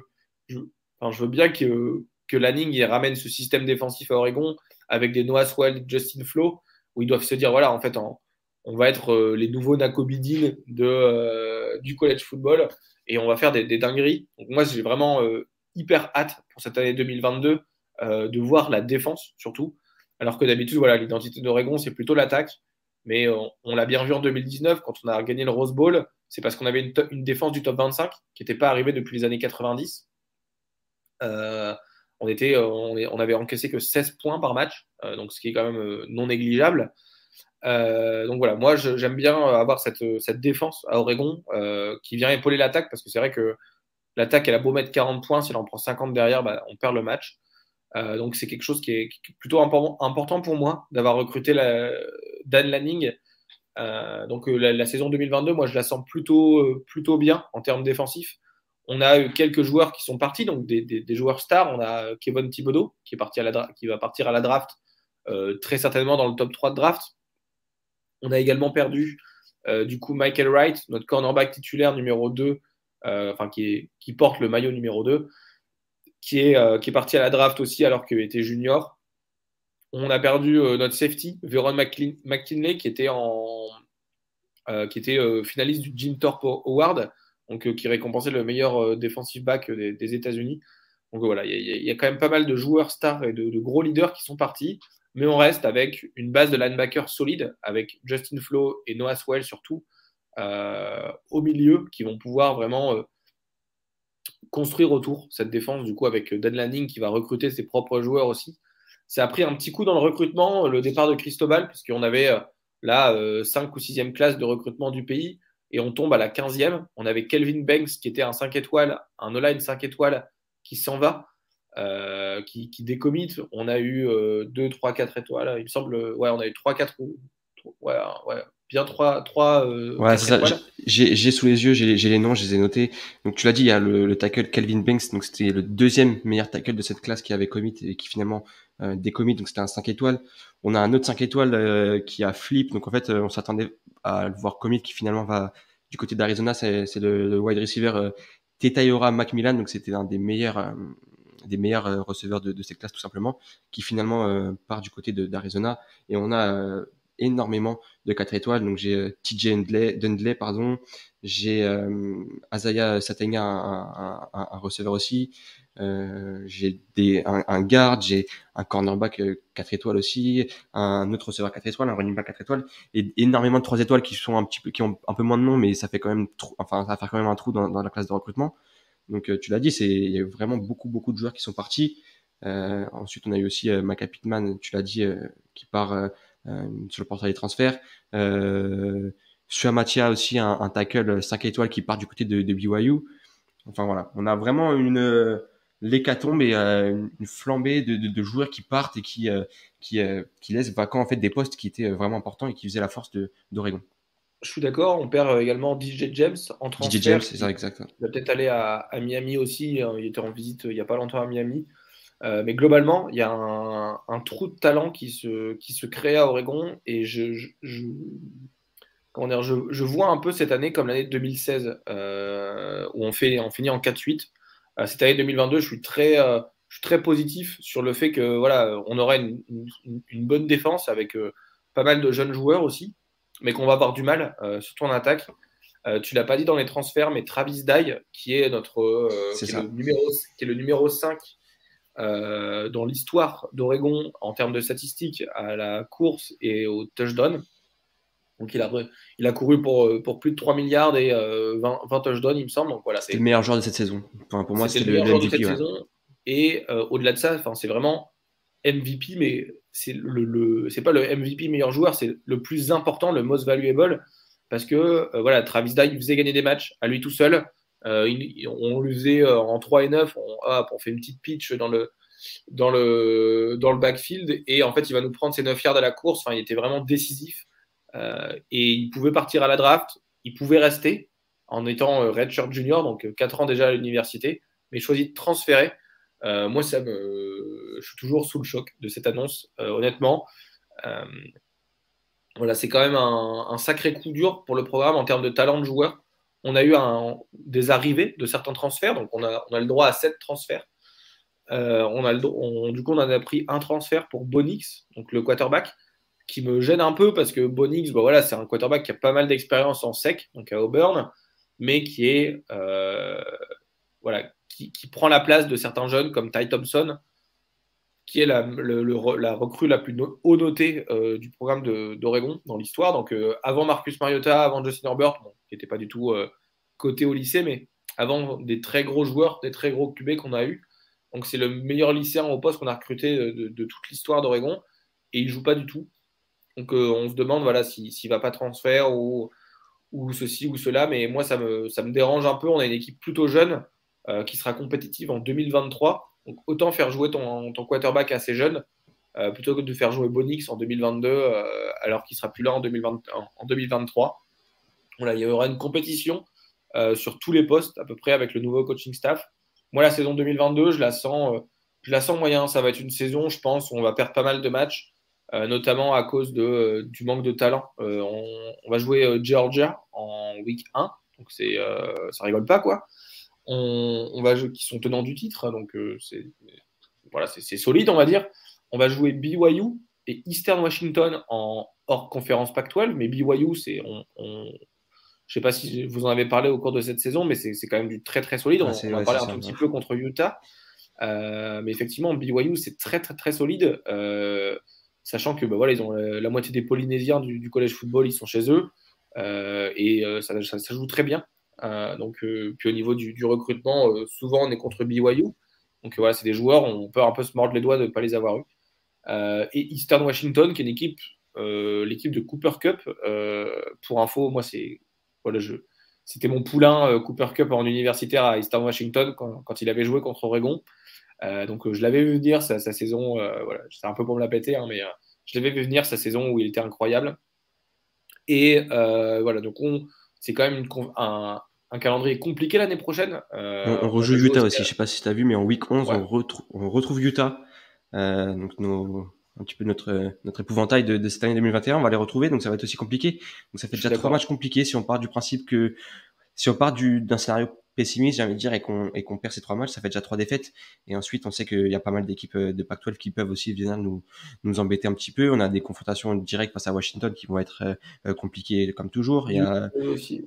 Il y a plusieurs matchs qui vont être compliqués. Ouais, franchement, je suis très d'accord avec toi sur le fait que ça va être une saison compliquée. Moi, je verrais bien une saison en 8-4. 8-4 ou alors en 7-5. Ouais. 7-5, ça serait. Je pense que c'est un scénario très plausible, le 7-5. On pourrait même être en 6-6 si jamais on fait des erreurs de parcours contre Oregon State. Oregon State, l'année dernière, ils avaient déjà une belle équipe et ils perdent pas tant de joueurs que ça. Donc voilà, il y a potentiellement quelques erreurs de parcours en jeu avec un bilan plus négatif, je dirais, du 6-6 au 8-4, 9-3 maximum. Je vois pas une saison où on peut aller en playoff cette année, mais 2023, on en fera peut-être un podcast à ce moment-là en 2023, hein, mais pour moi, c'est plutôt 2023 la saison où on aura des chances, sachant que on aura beaucoup plus de seniors, de juniors, redshirt juniors, etc. Donc plus d'expérience et potentiellement des recrues qui fit avec le coaching staff actuel. C'est Voilà, ça, c'est que là, ils vont devoir un petit peu faire avec les joueurs qu'ils ont. Et puis, enfin, ils commencent que seulement là maintenant leur campagne de recrutement, le nouveau coaching staff. Donc voilà, ça va se mettre en place petit à petit, tu l'as dit. Et ouais, je pense 2023, 2024, avoir un effectif qui fit vraiment avec leur philosophie, etc. C'est plus là qu'il faut viser. Là, ça va être vraiment du travail en interne, du travail de développement des jeunes, garder aussi absolument le peu de joueurs qui nous restent, le peu de joueurs qui nous restent, voilà, tout simplement, qui sont partis. Je pense à Ty Thompson, il faut absolument le garder parmi nous. Donc voilà. Ouais, je suis très d'accord avec toi et je vais mettre un petit mot sur le coaching staff. J'ai beaucoup parlé de Dan Lanning, mais on reçoit aussi on a recruté, enfin Dan Lanning en coach principal, qui va certainement avoir une overview un peu défensive. Du coup, il va être co-coordinateur défensif avec avec un mec avec qui il a, enfin j'ai oublié son nom, mais qui est quand même plutôt pas mal aussi, en coordinateur offensif cette fois-ci. Donc l'identité d'Oregon va peut-être un peu changer. On a été toujours une forte identité de on court beaucoup. Et là, c'est du coup Kenny Dillingham qui était le coach à Florida State, qui a quand même fait des miracles avec des joueurs qui sont pas forcément très très talentueux à Florida State. Je pense à leur quarterback. Hein. Du coup, il a fait des miracles avec des quarterbacks qui n'étaient pas hyper incroyables. Donc Kenny Dillingham qui va peut-être apporter sa patte dans le passing game. Et on a aussi pas mal de coachs avec des expériences en NFL, notamment sur la ligne défensive et sur la ligne offensive, donc qui vont peut-être attirer des recrues aussi. D'avoir des relations avec la NFL, c'est toujours pas mal pour attirer les recrues, de dire voilà, moi je sais comment ça marche, je vais pouvoir t'expliquer le business, etc. Donc le coaching staff, au-delà du head coach, je suis assez content du recrutement sur tous les postes, que ce soit des postes de linebacker, coach ou en termes de coaching staff, si on garde ce coaching staff au long terme, je pense qu'il peut se passer quelque chose de beau dans les années futures.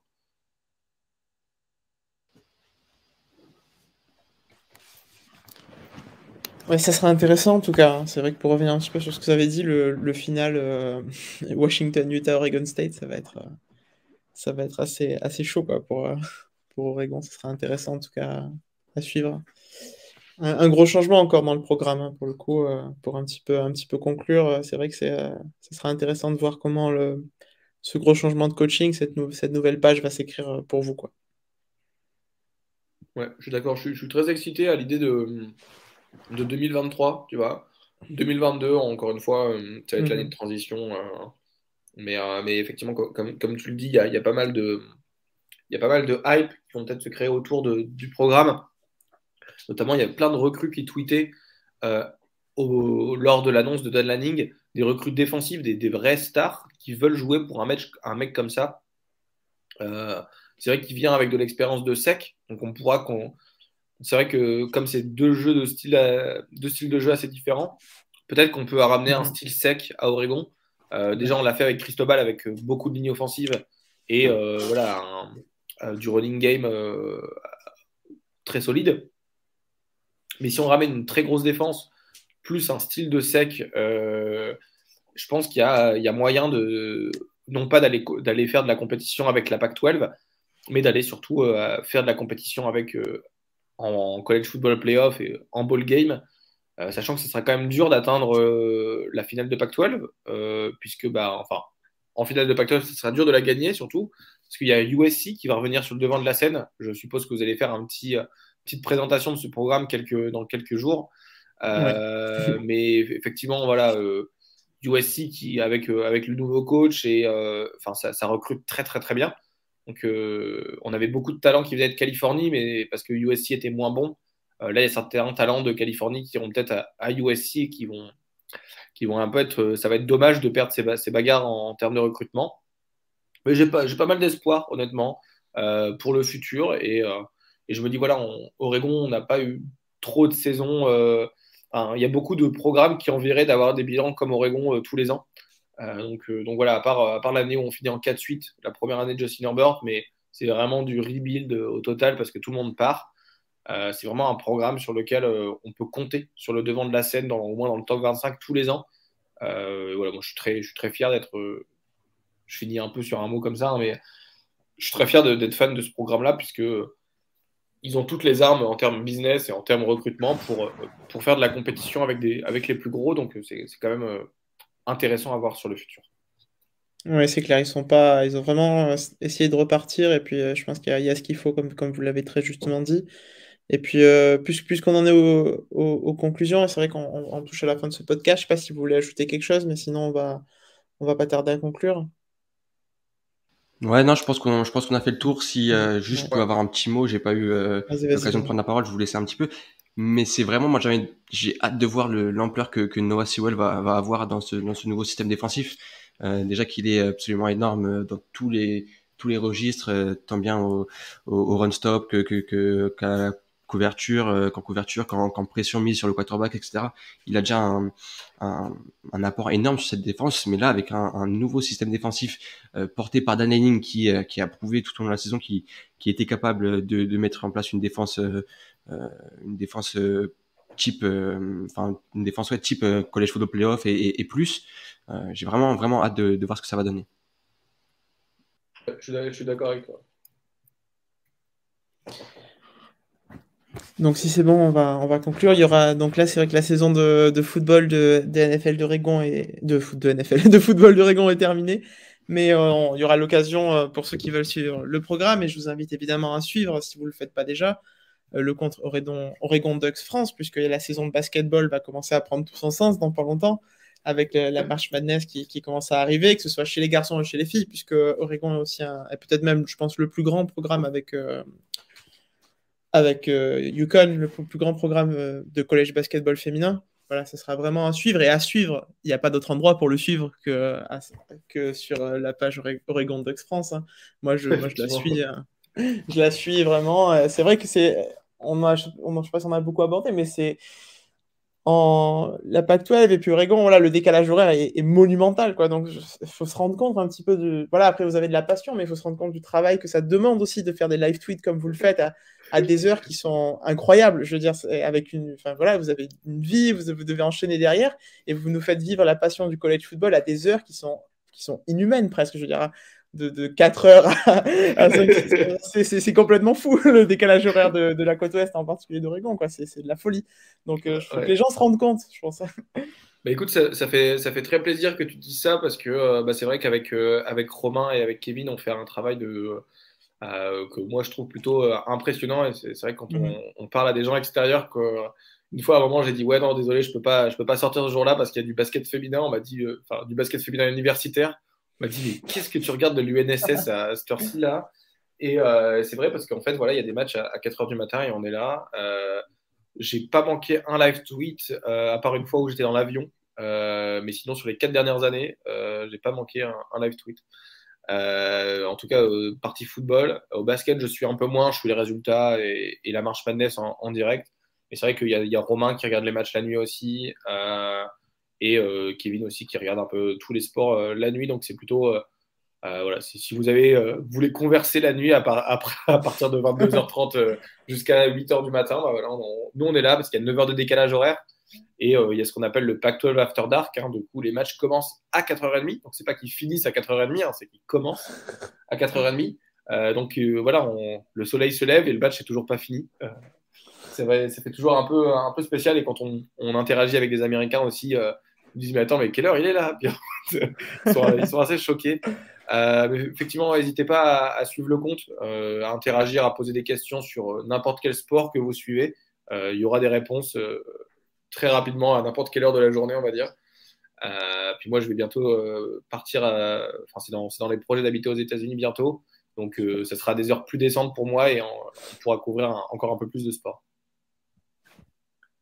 Ouais, c'est ça. Si je peux juste faire un petit mot et surtout remercier Robin tout simplement parce que, enfin et puis les deux autres qui s'occupent du compte Oregon France. Moi, je sais que voilà, en France, c'est compliqué de vivre le match déjà à plusieurs parce que voilà, c'est pas forcément un sport très populaire ici et qui passionne du monde. Donc compliqué de suivre des matchs plusieurs. Mais je sais que voilà, que quand je vais mettre devant mon stream d'Oregon, je vais pouvoir être sur la page Twitter des Ducks et discuter avec lui du match en direct, de plein de choses. Donc je trouve ça super et je sais que ça c'est pareil pour d'autres fanbases. Donc c'est vraiment superbe et je trouve que cette communauté college football est très très unie sur ce plan-là. Voilà, c'est un petit peu, on est un petit peu à part. On est réveillé la nuit pendant que tout le monde dort pour regarder du college football. Donc voilà. Ouais, carrément, en tout cas, ça fait plaisir d'avoir participé au podcast, comme je disais à Damien juste avant de commencer. C'était un plaisir d'être invité, déjà parce que moi j'adore personnellement The Free Agent et surtout parler d'Oregon, c'est toujours un plaisir et d'échanger surtout avec vous, ça fait toujours plaisir. Donc encore une fois, merci pour l'invitation. Merci à toi. Merci à toi. Vraiment. C'était vraiment un plaisir. Merci Lucas. Merci Lucas d'avoir créé ce projet, il faut le dire, parce que voilà, tu as été derrière tout ça. Et voilà, bon, c'est vrai qu'on n'a pas eu besoin de beaucoup de débats pour savoir qui on allait inviter en premier. C'était dans le haut du panier, c'est ça, forcément. On savait très bien qui était notre first pick, il n'y avait absolument pas de doute là-dessus. Donc voilà, donc ça en dit long aussi sur. On aime tout le monde, hein, c'est pas la question, hein, parce que voilà, après je veux pas que genre Maryland ou quoi que ce soit d'autres comptes qu'on adore se sentent un peu délaissés, mais voilà, c'est vrai que c'était clair que Oregon ça allait être notre first pick. En plus, il n'y a pas de compte d'Ohio State, donc il n'y a plus, donc pour moi il y avait même pas d'affect pour un programme ou quoi que ce soit qui rentrerait, quoi, donc il n'y avait aucun doute là-dessus. Voilà. Donc ça aussi, je veux dire, ça en dit long sur aussi le côté sympathique que vous avez dans la communauté college football, parce que aussi je pense que pour toute l'équipe le Trick Play podcast, le Trick Play sur la page que vous suivez, je pense que ça vaut pour tout le monde est très sympa et très connaisseur, et donc ça vaut vraiment le coup de vous suivre dans tous les podcasts. Enfin, nos auditeurs le savent, hein, on le dit à tous les podcasts, hein, de vous suivre et d'écouter le Trick Play aussi, quoi, parce que voilà, ça vaut vraiment le coup. Tout le monde est hyper sympa, hyper ouvert, et c'est la meilleure façon, je pense, de connaître. Non seulement à la rigueur, on s'en fout un petit peu pas de l'actualité, tout ça, je veux pas non plus manquer de respect à ce que vous faites. C'est pas, quand je dis on s'en fout de l'actualité, c'est que je veux dire, vous donnez beaucoup de mal pour le faire, mais c'est pas ça, mais c'est que vous donnez quelque chose qu'on ne trouvera jamais ailleurs, hein. En tout cas, qui est aussi, je trouve, la température du programme, la sensation de faire partie de ce programme, vous faites vivre en fait les choses. Et plus que l'actualité, ok, l'actualité, il y a tel joueur qui est allé là, telle minute s'est passé ça, voilà, ça c'est très bien. Mais ce que vous faites, ça dépasse encore ça, je trouve. Et c'est en ce sens-là que c'est excellent et parfait, quoi. C'est vrai que pour faire un petit mot hors Oregon, toute la communauté de Trick Play avec les podcasts, avec les live tweets, etc. Et je vous invite vraiment à aller suivre tous les comptes un peu universitaires qui sont très actifs. C'est vrai, comme Damien le dit, hein, on a commencé avec le foot pour la plupart et maintenant on se dirige vers du basket un peu plus. On essaye de faire vivre l'université pour laquelle on est passionné. Moi, particulièrement Oregon, mais par exemple, Elio avec Maryland, il est souvent là-bas. Du coup, voilà, il est très attaché à l'université. On a pas mal tous les membres originels du triplé, donc Florida, etc., Ole Miss, Notre-Dame par exemple. C'est des programmes qui sont, enfin c'est des gens qui sont hyper passionnés par le sport universitaire en général, et donc franchement il y a un gros travail qui est fait dessus. N'hésitez pas à les suivre. Il y aura toujours des réponses à vos questions, peu importe l'équipe que vous suivez. Enfin vraiment, je pense que c'est la grande qualité de la communauté NCAFR, je dirais que c'est la disponibilité. Parce que comme c'est un sport peu connu, comme Lucas et Damien vous l'ont dit, c'est un sport un peu moins connu en France et en Europe que la NFL, même si voilà, il y a certains suiveurs, mais la plupart ils suivent la NFL et s'intéressent à quelques gros matchs universitaires. Le but, voilà, c'est d'apporter de la connaissance et d'apporter la moindre question, d'y apporter une réponse. C'est clair. Et puis, en plus, vous jugez pas du tout parce que moi, je suis fan de Ohio State et vous m'avez jamais rejeté. Donc, je pense que c'est la meilleure preuve que vous jugez pas du tout. En fait, moi, je t'avoue que je ne savais pas. Je pensais que tu étais fan de Justin Herbert, c'est tout. Et maintenant que tu es fan de Ohio State et que je le sais, je vais te bloquer. Mais ouais, bah, c'est pas grave. C'est vrai. Non, c'est parfait. Merci beaucoup, Robin. Merci beaucoup, Lucas. Merci beaucoup à vous. Merci à vous. Ouais. Et merci à tous les auditeurs de ce premier hors-série sur les programmes du college football. Il y en aura d'autres. On va aussi vous faire découvrir d'autres programmes avec d'autres comptes français. On se dit à très très bientôt pour un nouveau podcast College Football sur The Free Agent. Salut! Salut! Salut!